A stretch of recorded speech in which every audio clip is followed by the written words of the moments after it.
Hello, I'm Curtis Sigal and welcome to Guyana Sugar Roundup. On this week's program, residents of Demerara and neighboring communities on the east coast of Demerara attended a community meeting aimed at creating an understanding of the roles of communities in improving attendance on the estate for the second crop. Do stay tuned.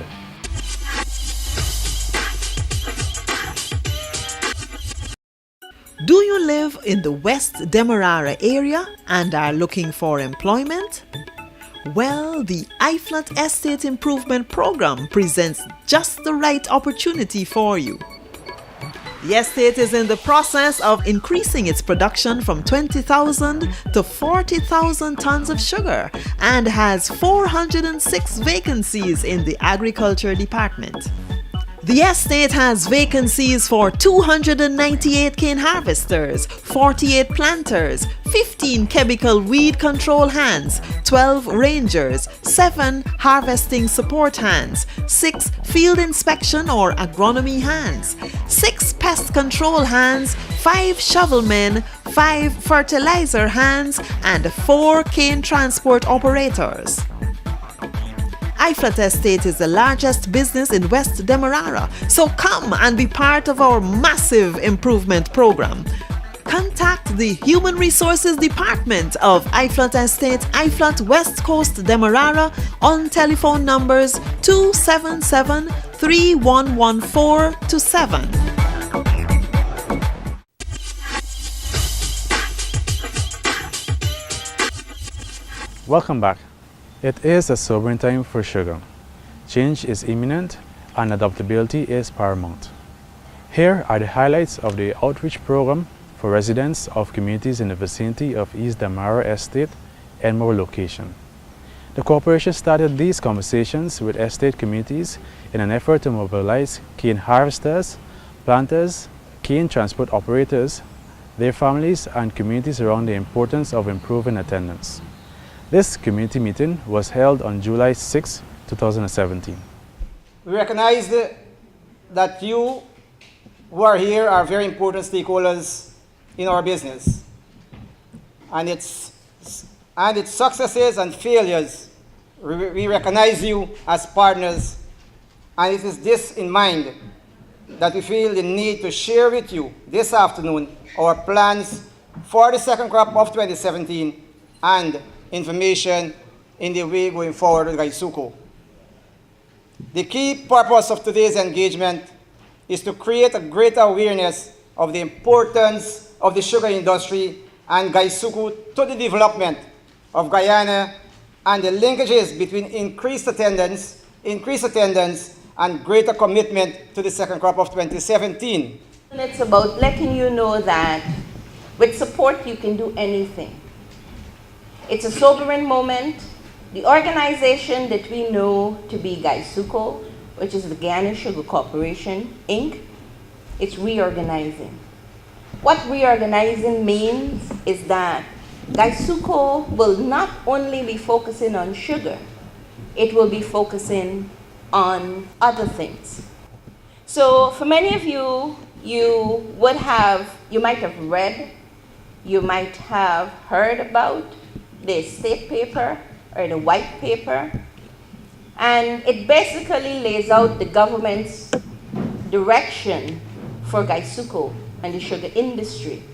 What it states is that the future of Gaisuko will include sugar as well as a diversification component. So the Gaisuko, as you know, it focuses on sugar. The new Gaisuko will focus on sugar and diversification, other ventures. And so East Demerara Estate, Rose Hall, and Wales will be a part of that diversification component. Skeldon Estate has a different arrangement, which the government, the Ministry of Agriculture, has established a task force to address how that estate is going to evolve. Well, here is what's in it for you. And you'll have this document at the end of the meeting. We'll be distributing this. For the employees from the East Demerara Estate, these are some opportunities that will be made available to you. Some employees will be retained to maintain lands now owned by the estate, because we have to maintain the lands. So some employees will be retained, lands will be leased to employees who are interested in farming, etc. For example, we'll be doing the orchard and we'll be doing the orchard venture, for example. So, for example, at Wales, we may very well have a juice processing plant, and we'll have persons who would like to lease lands to have farms to plant citrus and so on, so that they can supply these crops to the processing plant. Contractual services. Gaisuco is big business, as you know, and a lot of our services are contracted out to external contractors. One of the things we'd like to do is to train some of our employees to become independent contractors, to supply us with some of these services. And some of these services include maintenance and repairs of buildings, repairs of dams, bridges, and other infrastructure on estates and other locations. Also, we would hope that employees will form themselves into groups and provide services, for example, for harvesting gangs. As you're aware, there is about 406 vacancies. I think it's now about 300 and something vacancies for cane in the agricultural department at IFLOT Estate. And so, in order for IFLOT to increase its production, those vacancies have to be filled. So some employees can form themselves into groups and provide the services of harvesting, not just the IFLOT, but across the sugar belt. Some of the other opportunities, employees will also be retrained. We're going to start a massive retraining program to retrain our employees in various skills to work in new operational areas. And I know that has been a concern. And so we'll be starting this very soon, this massive training program to retrain our employees. Permanent employees whose jobs become redundant and have more than 1 year's service will be paid severance. Severance, and this part is very important. Severance is, bear in mind that severance is calculated using the last 12 months' earnings. Hence, the importance of employees working during the second crop 2017 to maximize their earnings that will be used to generate their severance payment. I want to share with you some information which brings out some relationships that Gaisuco has shared and will continue to share in whatever form it presents itself. These relationships, as I said, with the community derives benefit not only to Gaisuco as a chief corporate citizens in most of these communities, but it also derives benefits to the communities itself.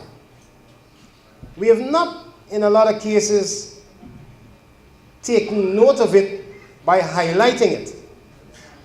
But most of us recognize it, and predominantly that is the reason why we are so engaged in the discussions that are going on right now on Gaisuco. And that's good, because Gaisuco has been a major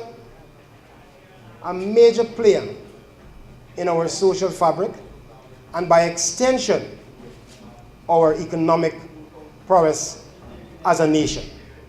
We are in a history-making period, and change is at hand. Change is not something that we all will embrace at first. When we think about other industries that have gone through this, they've done it. Sometimes we think about the industries as they've done it and what they are today. And so we know that good things will eventually come out of these discourses. But this estate that we call East Demerara Estate spans at this time, by way of its landmass, it spans from Better Hope, because we have relinquished some lands from ogle to good for Wating. And you will understand that a part of us dealing with the debt that we are in has to do with how we treat with the resources we have. We need to see this attendance reach to what we speak of the qualification, at least between 80 and 90%. And so we call on those of us who are influential.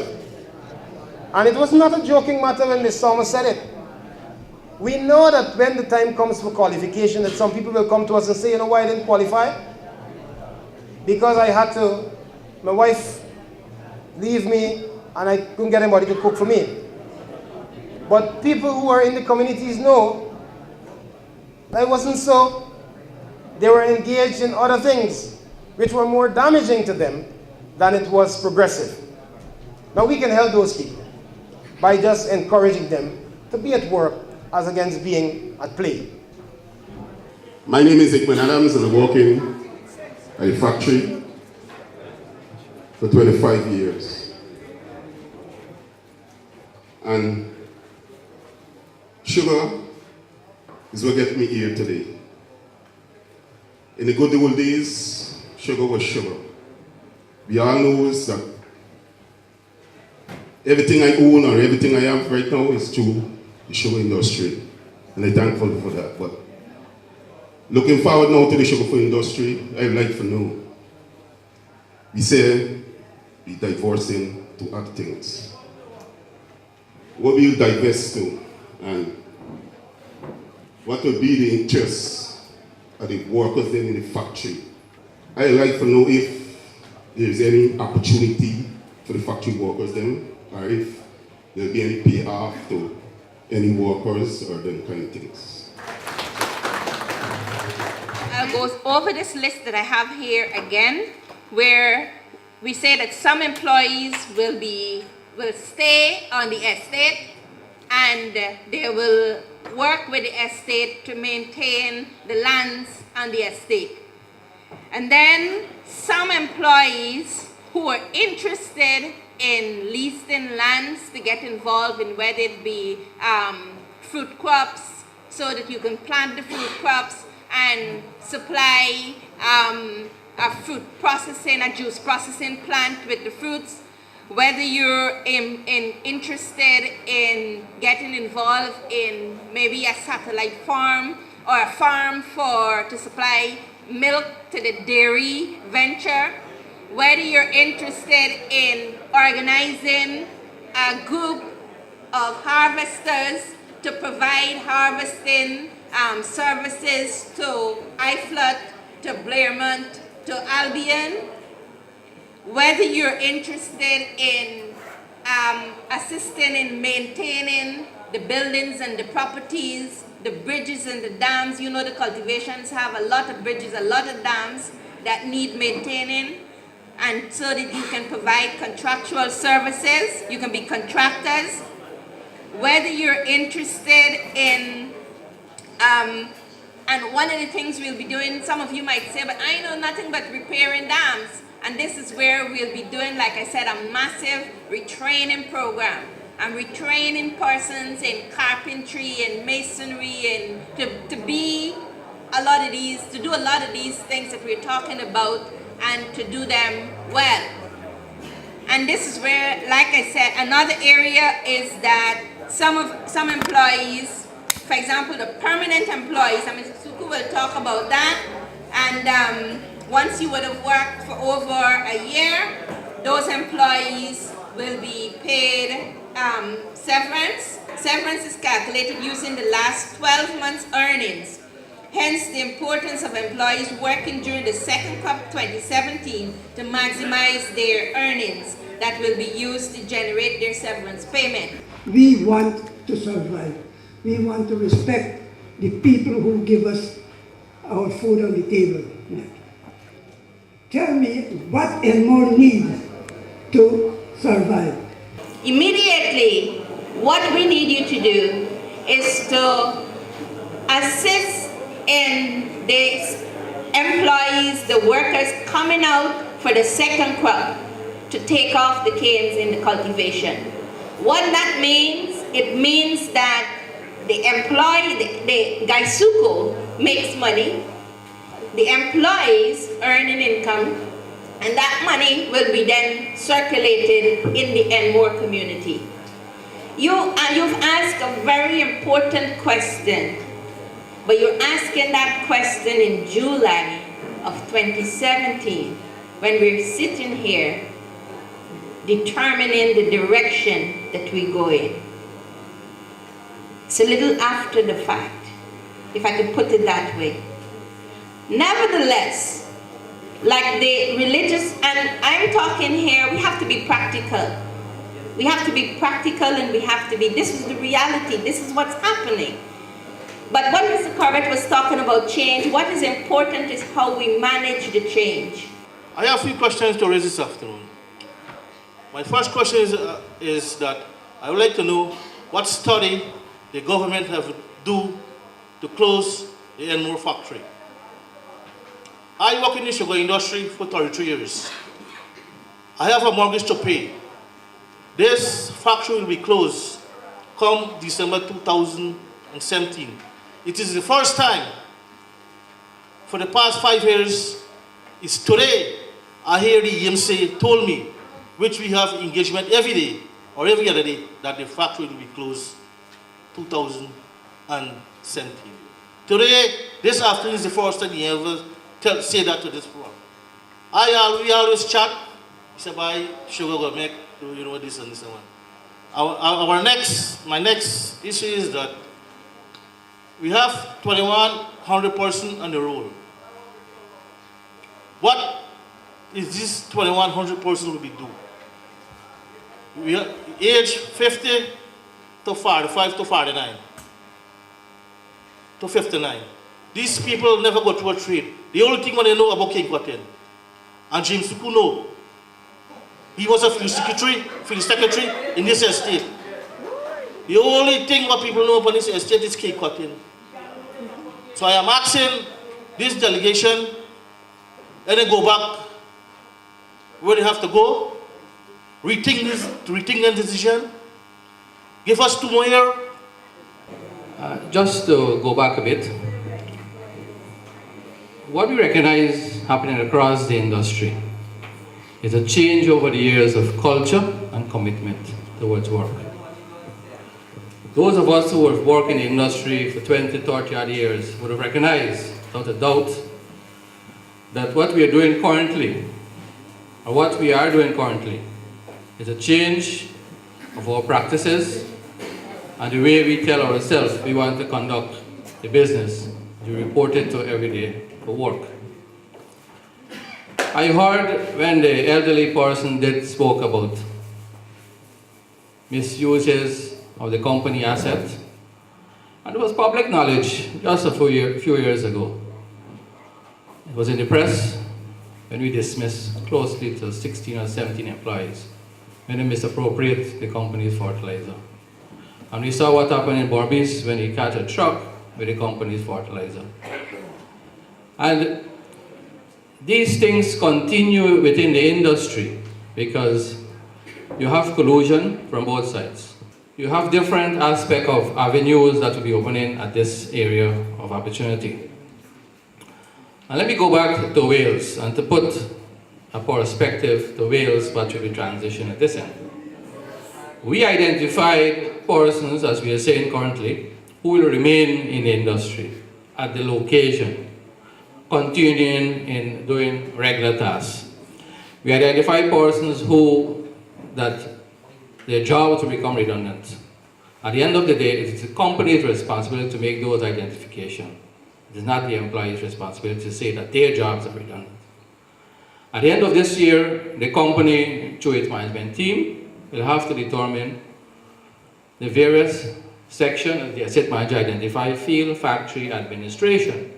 Who are those persons who will continue to man various stations, to man various operations.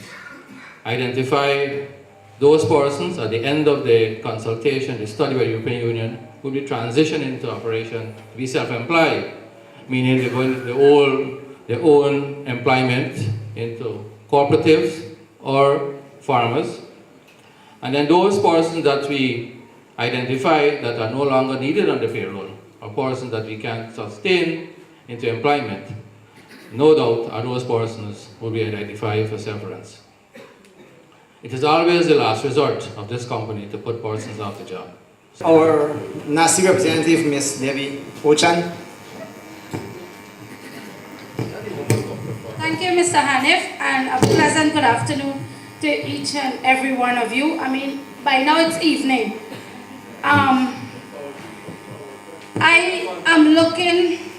I must commend you for your presentation.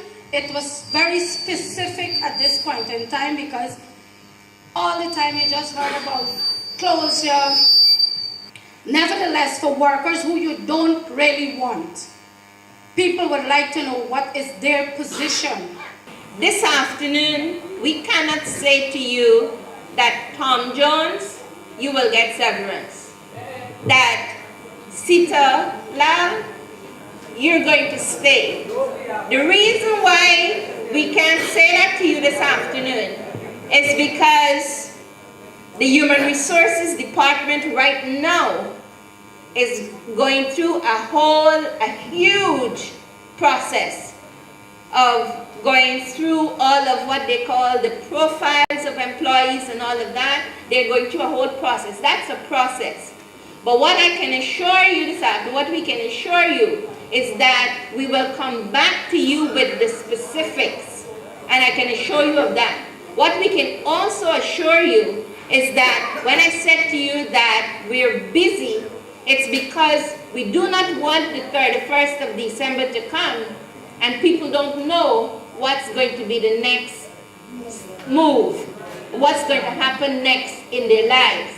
This is serious business.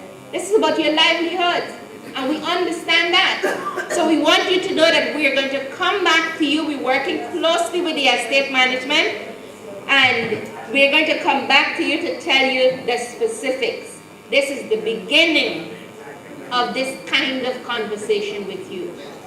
There is a process, and it's unfair. I won't use the word unfair, but I am the point persons when it comes to discussion on end of employment in the company. And I've been engaging the employees representative at Wales, LBI East Dem when you had the consolidation. And we will have to have those engagements. And as Adriana said, and as the employee of the estate, you are integrally involved because I want to put it out here. You are the employees who are preparing those biodata that will come to us in the head office. And I'm formed across the industry. All the clerks are fully well aware that we are doing that right now, to put those data in place. Fortunately for them, most of those data are currently in order because we had went through those data last year. The engagement will have to happen because you belong to a representative party. You have two categories of unionized employees here, and by law we'll have to have those engagements. And as we said earlier, those engagements will have to be amongst those persons who the company will so determine, not amongst the persons who will so indicate to us. One thing I want to make mention, which we discussed previously. Also, one criteria that was flouted, we heard earlier a person, the secretary spoke about those persons who were 45, 50, 55. One of the considerations that was given at Wales is that those persons who have long service would have qualified for a pension, and the pension would have been greater than their payment of severance. Those consideration was given to them. And I could say there were some persons who would have taken that option because they said a steady dollar is better than a fast dollar. And we will have to prepare those lists to give the information on those discussions. So trust me, it is my job, once I stay on the job, to have those discussions.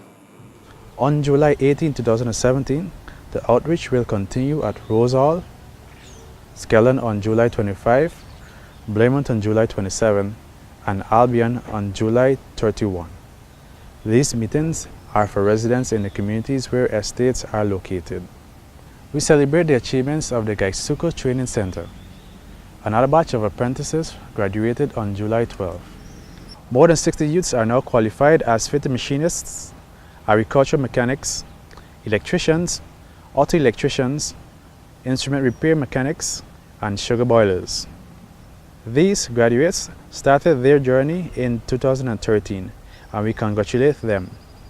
We'll bring you highlights of the 56th graduation ceremony in a subsequent broadcast. This has been Gaisuko Roundup. Thank you for staying tuned, and do join us again next week. I am your host, Curtis Sital. Goodbye.